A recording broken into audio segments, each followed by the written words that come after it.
Hello and welcome back to the Basic Accounting series. Today's topic is types of assets. Now, assets are broadly classified as current assets and non-current assets.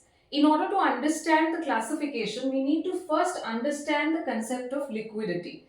Because in the balance sheet, assets are arranged in the order of their liquidity. Now, what do you mean by liquidity?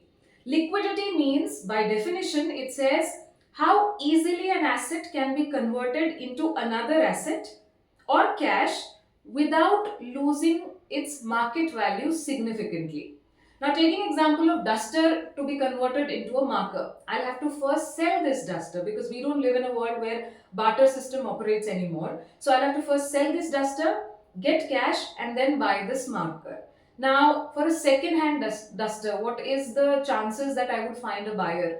And since I'm so desperate to sell this duster, I might have to sell it at a very less price as compared to the market value of this duster, which means it is not getting converted into cash or another asset easily, and it will lose significant value, which means this duster is very less liquid.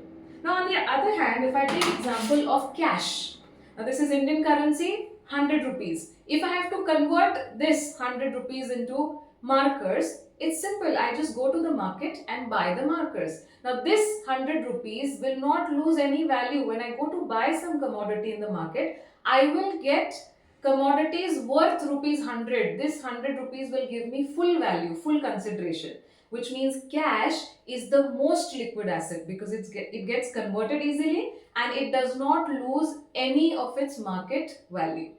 So on the basis of this concept, now let's understand non-current and current assets. So current assets are those which get easily converted into cash within 1 year. Let's understand. Cash and bank is a current asset. Now cash is the most liquid form, so it will come under current assets.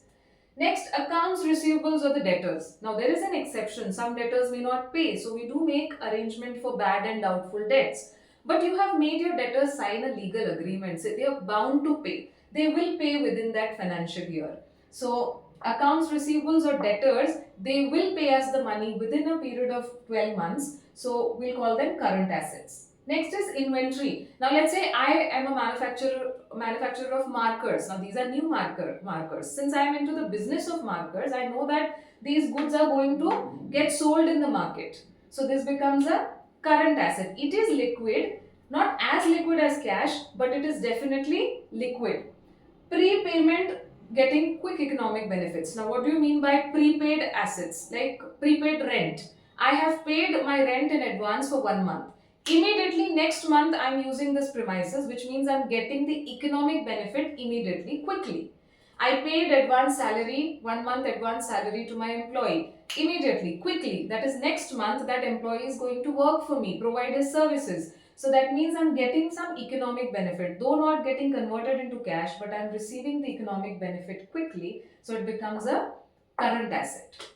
Now, what about non-current? Exactly opposite. Something that gets converted into cash, or I'm getting some sort of economic benefit from it, but not quickly. It is beyond 1 year.